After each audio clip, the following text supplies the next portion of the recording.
Election کے معاملے میں تمام بڑی تحریکیں جماعتیں اب ایک پلیٹ فارم پہ اکٹھی ہو رہی ہیں. جماعت اسلامی, GDA, ان کے ساتھ مل کے کراچی میں جو ابھی آپ نے دیکھا ہوگا ان کا بہت بڑی پاور شو.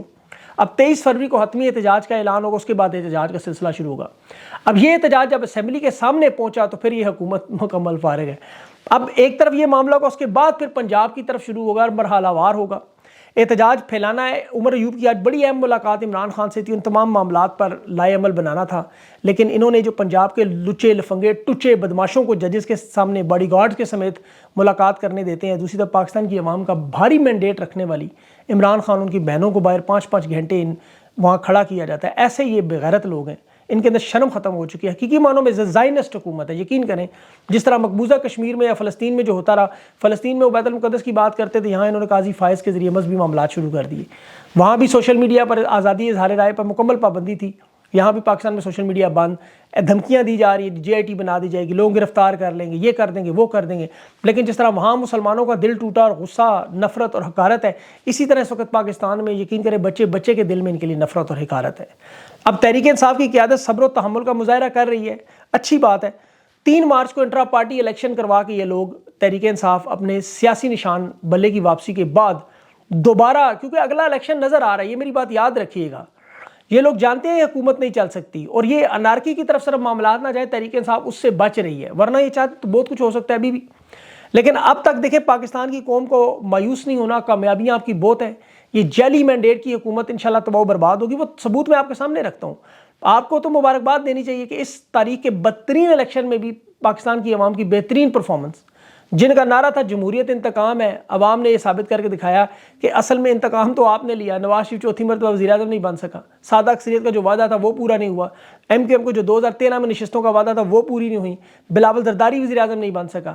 پاکستان کی قوم نے سیاست بھی سیکھی اس میں, دیکھیں بریانی بھی ان کی کھائی, ان کا حلوہ بھی پھڑکایا اور پیپلز پارٹی کی دی ہوئی برفی بھی کھا لی, لیکن اس کے باوجود آپ دیکھ لیں KP میں اپنا وزیر اعلیٰ بھی منتخب کروا لیا, نامزد کروا لیا, اور بدترین الیکشن میں پاکستان کی تاریخ کے سب سے بڑی جماعت ہونے کا اعزاز بھی حاصل کر لیا. نواز شریف کی ٹیم کا 12واں کھلاڑی شہباز شریف ایک دفعہ پھر ٹوٹی پھوٹی وزیر اعظم کی کرسی پر. اور دیکھیں پاکستان کی قوم میں سیاسی بیداری اور شعور کا نتیجہ ہے کہ 10 دن لگا کے یہ لوگ ووٹ گنتے رہے, اور جن کے لیے انہوں نے گراؤنڈ چھینا, دوڑ سے باہر کیا, وہ دوڑ میں بھی موجود ہے, اور یہ جانوروں کی طرح بھی لڑ رہے ہیں. لانے والے بھی پریشان, آنے والے بھی پریشان. وزیر اعظم کے کرسی پر جسے بھی بٹھائیں گے, یقین کریں میں آپ کو دعوے سے کہتا ہوں وہ ایک دن بھی سکون سے نہیں بیٹھے گا. کرنٹ مارنے والی کرسی ہوگی, اچھلیں گے, چیخیں گے, چلائیں گے, وہ جس طرح مریم اورنگزیب کہتی تھی. یہ زبردستی پکڑ کر بٹھانے والے بھی بالآخر تنگ آ کر اسے خالی ہونے پر مجبور کریں گے, خود کریں گے. یاد رکھیے گا میری بات. ابھی اس کی میں آپ کو ثبوت دیتا ہوں. سب سے بڑی رپورٹ فائنینشل ٹائمز, دنیا کا سب سے بڑا جریدہ, امریکہ, لندن, نیو دہلی, سارے بڑے بڑے ایڈیٹرز ملا کے انہوں نے ایک رپورٹ مرتب کی. معیشت کے حوالے سے تمام تفصیلات اس میں سامنے. یہ نئی حکومت اپریل میں IMF کا معاہدہ ختم ہونا ہے, جس میں صرف 2 مہینے ہیں. بیرونی قرضوں پہ دنیا کے ممالک سے رابطہ کریں گے, اور یہاں ان کی مجبوری ہے کہ کریڈٹ ریٹنگ جاری کرنے والے ادارے, فچ نے جو رپورٹ جاری کی وہ ان کی معاشی قبر کھود رہا ہے. کوئی قرضہ دے گا ہی نہیں, سوال ہی نہیں پیدا ہوتا. اب اس کی میں مثال دوں, دیکھیں سری لنکا ایک دیوالیہ ملک ہے. آمدنی کے حساب سے اس وقت جو سود ادا کیا ہے پاکستان کا, وہ سری لنکا سے بھی زیادہ ہے. یہ 36% سے 57% تک پہنچ گیا ہے. یعنی اگر آپ 100 روپیہ کماتے ہیں تو 57% کے اوپر فوراً آپ نے قرضوں کی بلکہ قرضوں نہیں, سود کی ادائیگی دینی ہے. قرض تو ہو گئے نہیں ادا. حکومت کے پاس صرف $8 ارب ہے, اور 6 ہفتے میں آپ کو بتا رہا ہوں, پورے 6 ہفتے فائنینشل ٹائمز کے مطابق یہ جو باہر سے دالیں, سبزیاں, چاول منگواتے ہیں اس کا بل ہے. اب آپ بتائیں 6 ہفتے کے بعد کیا ہونا ہے. عمران خان کی حکومت گرانے کے بعد پاکستان کی شرح پیداوار بھی تباہی کی طرف گئی. مہنگائی اس وقت پاکستان خطے کا سب سے مہنگا ترین ملک ہے. یہ تو سرکاری اعداد و شمار میں 48-50 بتاتے ہیں, لیکن آپ کو پتہ ہے گراؤنڈ پہ کیا حالات ہیں. مہنگائی اس وقت پوری دنیا میں کم ہو رہی ہے, لیکن پاکستان واحد ملک ہے جہاں بڑھتی جا رہی ہے. IMF کا پروگرام جسے عمران خان کے دستخط کرا کے منظور کروایا تھا, آپ کو یاد ہوگا, اب کسی صورت میں خان دستخط نہیں کرے, یہ تو پکی بات ہے. اور قرض نہ ملنے کی وجہ سے دیوالیہ پن لازمی ہے. اب یہ کمزور ترین حکومت کوئی تبدیلی نہیں لا سکتی, اور یاد رکھیں طاقت سے کبھی تبدیلی آئی نہیں, ورنہ سوویت یونین دنیا کی سب سے مضبوط ترین فوج تھی, اس کے باوجود 16 ٹکڑوں میں ہوا معیشت کی وجہ سے. تو ان کا شمار تو ان ممالک میں جو معیشت میں اس وقت فیل ہو چکے ہیں, ایتھوپیا, گھانا, کینیا, لبنان, سری لنکا ہے, تنزانیہ ہے, مصر ہے, اس کے ساتھ پاکستان کھڑا ہے. اب ان تمام ممالک میں یا تو ڈکٹیٹرشپ یا ہائیبریڈ رجیم, جہاں بھی یہی حالات, اور ان کو شرم غیرت تو ہے نہیں کہ ان کے ساتھ آزاد ہوا ملک بھارت ہے, وہاں ٹاٹا کمپنی جو پورے پاکستان کے GDP سے زیادہ اوپر جا چکی ہے, اور یہ مزید ایک دلدل میں پاکستان کو دھکیلتے جا رہے ہیں. آپ کو پتہ ہے پچھلے جنوری سے لے کر اب تک جو سرمایہ کاری ان 4 مہینے 34% کم ہو چکی ہے.